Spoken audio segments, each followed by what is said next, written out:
Converge Fiber laban sa defending champion na Tokentex Tropang Giga. 2-0 na ang TNT mga idol galing panalo kontra Meralco, habang 1-1 naman ang Converge galing talo kontra Magnolia. Well, opening quarter mga idol, maagang uminit sa opensa etong si Ronde Hollis Jefferson, kung saan meron agad siyang 9 na punto sa unang 6 na minuto. Pinasayaw ang bantay ni Scottie Hobson. Sumasagot naman sa Converge si Kevin Racal na maaga ding kumana ng 6 points, pero kontrolado ng Tokentex ang laban kung saan pumalo na 10 kanilang lead under 5 minutes. Meron na ding tig 5 puntos dyan si Kim Aurin at Calvin Uftana. Nadali si RHJ ni Alex Stockton sa kanyang up and under move, pero nagpatuloy lang dyan ang init ng TNT mga idol at napanghawakan nila ang 13-point lead end of third quarter, 29-16. Second quarter nabuhayan na ang Converge Fiber matapos ang kanilang 9-0 start. Sinimulan ng long 2-pointer ni Alex Cabagnot na sinundan ng 7 straight points ni Shawnee Winston. Pinabaunan pa ng siko si Poy Eram, biglang napatimeout si Coach Chot Reyes mga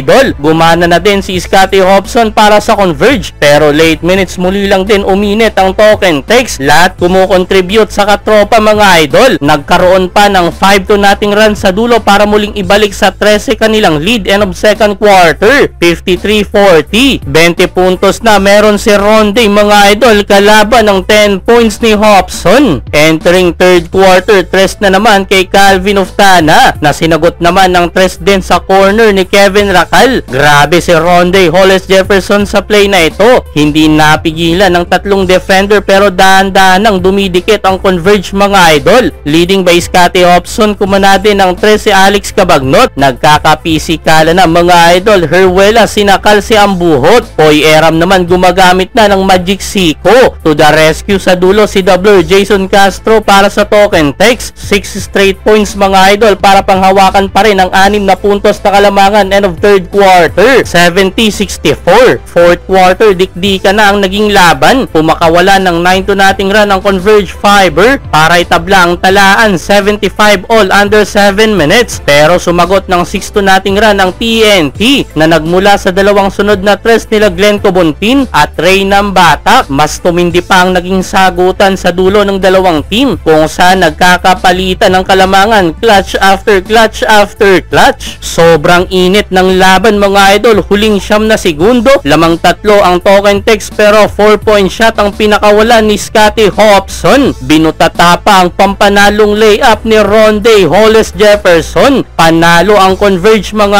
idol. What a game! Final score 96-95.